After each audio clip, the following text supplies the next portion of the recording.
It's been a year since Huawei amazed us with the P20 Pro, and now they're back with this year's new hot follow-up, the P30 Pro. Undoubtedly, the highlight of the P30 Pro's camera from the get-go is the new periscope camera, which surpasses the typical telephoto-style camera in several ways. While it's still an 8-megapixel sensor, the lens itself has changed drastically. The sensor is now recessed inside the body quite a bit because of a new f-stop 3.4 5x optical zoom lens that's now in front of it. As you might expect, this new periscope lens makes a drastic difference in zoom performance, even coming from the incomparable Mate 20 Pro. While the Mate 20 Pro offered an impressive 3x optical and 5x hybrid zoom, the P30 Pro offers a 5x optical and a 10x hybrid zoom with an insane 50x digital zoom max.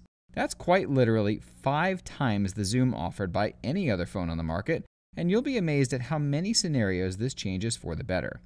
Direct comparisons show the absolutely massive gulf in performance in any type of lighting condition, particularly good light, where it genuinely looks like the P30 Pro's image was replaced with some sort of stock imagery, while the other phones struggle to deliver more than an obvious blurry digital zoom mess. Some people may scoff at the difference here and wonder what sort of circumstances this could actually be useful in. It's been dubbed the creeper cam by a few out there, but aside from the nefarious things, the good possibilities are truly endless. Take this historic hotel, for example. Zooming into the ceiling tiles reveals an astounding level of handcrafted detail in each and every face. Or how about the facade on the outside of the building that you could never get quite close enough to really appreciate with the naked eye? These types of details tend to get lost with many other phones, but it's easy with the P30 Pro. The f-stop 3.4 lens means it doesn't quite have the dynamic range or low light performance that a lower f-stop rating could bring, and that small sensor size doesn't help things too much either, but it still outclasses everything out there no matter what light it's presented with. You may be wondering, since that's a 5x optical zoom lens, where the performance falls in between 1 and 5x since it can't use that lens until 5x. Well, thankfully, since it has a 40 megapixel main sensor, Huawei is actually able to utilize that sensor's full resolution to deliver identical or even better performing digital zoom than many other phones' telephoto optical zooms, something that is certainly impressive in its own right. This even includes low light, which is really great. There are plenty of scenarios where a traditional side-by-side comparison simply isn't possible, and that's because it's really just too hard to snap an action photo or video with two phones at this zoom level. Recording birds flapping around in the bird bath or flying around the bird feeder is a crisp, clean experience with the P30 Pro. Heck, any kind of nature photography or videography taken with this phone simply doesn't even compare to others out there for the most part. It's a truly unique experience that only this sort of insane lens technology can deliver, and it impresses no matter the situation. 4K video can be recorded with any of the lenses, but it feels most impressive with the 10x hybrid zoom simply because of how far you can reach with the optics. There's an obvious issue from the get-go with this periscope camera though. You'll need to have a super steady hand, and of course while the most optimal is putting it on a tripod, that's not exactly something handy for most situations. Huawei has gone some pretty great lengths to improve the stabilization capabilities on the P30 Pro though, which are monumentally better than any previous generation Huawei phone, but it's still going to be quite shaky if you're trying to hold it still with your hand and zoomed in. The biggest issue we had was related to exposure, where the phone would sometimes freak out and flicker between several different exposures to maintain a bright image, resulting in a video that's more than distracting. It's kind of game-breaking. There are almost no options pertaining to video either, other than resolution and a few other things, but no exposure lock or decent manual controls of any kind, which is a huge disappointment given the incredible hardware behind this phone. Huawei added a cool new dual video feature in a recent update, which splits the screen in half and records from 2 cameras at a time. While you're not likely to use this all that often, it presents a rather unique way of recording videos that's not found elsewhere and uses more than 1 camera at a time as well.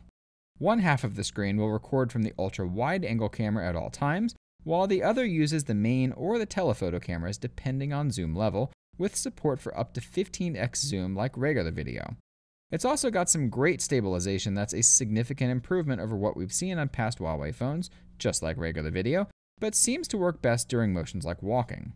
Zooming far in and holding the phone by hand still results in a fair bit of hand jitter, despite the fact that it's a digital crop, which detracts from the overall quality of the imagery at hand. Aside from the cool new dual video mode, Huawei has improved video recording drastically over any previous generation phone from the company. Last year, we loved the photos that both the P20 Pro and Mate 20 Pro produced, but video was severely lacking on those phones in some very basic ways. This time around, Huawei has clearly been spending time to address these exact problems, and the results speak for themselves.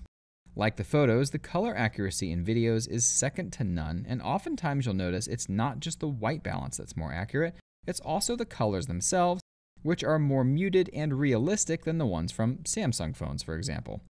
In this particular sunset example, you'll find the ultra-wide-angle camera is slightly less detailed than Samsung's ultra-wide-angle camera, but the colors and exposure look better than the Galaxy S10, as much of that shadow detail is crushed on the S10's video.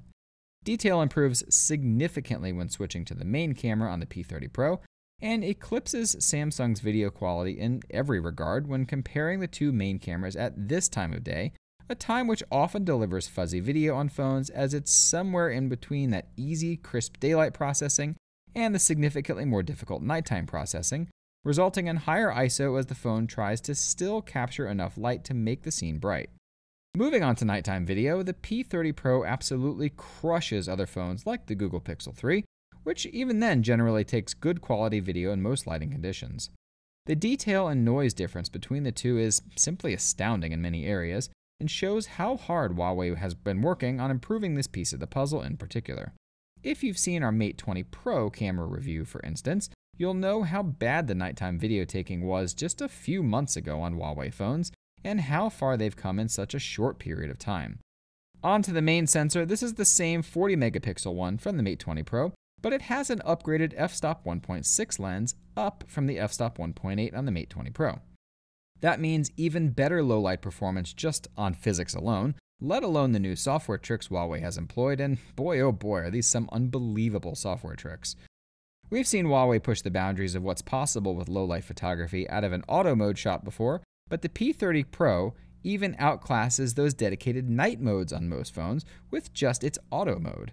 And it's all in the way that Huawei is pushing its sensors to do more than ever. While we were astounded by the 100,000 plus ISO on the P20 Pro last year, Huawei has quadrupled the possible maximum ISO to 409,600, allowing for some truly unprecedented low-light photography, all without having to stand still and wait while the phone takes several dozen pictures or super long exposures. Surprisingly, even with these higher ISO levels, the amount of noise in shots is lower than other phones, all while still being brighter and more detailed. It's an astounding technical win that directly translates into better pictures for everyone. Night mode has also seen an improvement too, just like auto mode, and the same powerful combination of automatic smarts combined with optional manual controls make this the most versatile night mode in the industry. It's nothing short of bliss using this phone in the dark, much less even moderately low light, and you'll be impressed with the results every time. The wide-angle camera is identical to what we saw on the Mate 20 Pro, including the same 20 megapixel sensor with f-stop 2.2 106-degree angle lens and subsequently identical results. Ultra-wide-angle cameras have thankfully started to become the norm on flagship phones, and that's a great thing for everyone. It's not just about wide-angle though, it's also about super macro, as Huawei's autofocus module and specialized lens make it easy to get ultra close to objects with this camera, significantly enlarging detail that you might otherwise miss. Lastly, we'll take a look at portrait mode and the front-facing camera. Portrait mode is as good as ever on the rear camera and often meets or exceeds the quality of other flagships that excel in this area.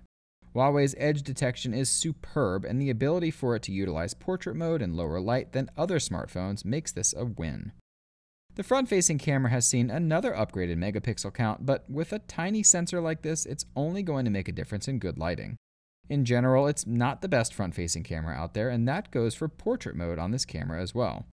The Galaxy S10 and Pixel 3 have it beat, sometimes by a fair amount, but it's not a bad experience by any means, just not class-leading as most of the rest of the camera experience is.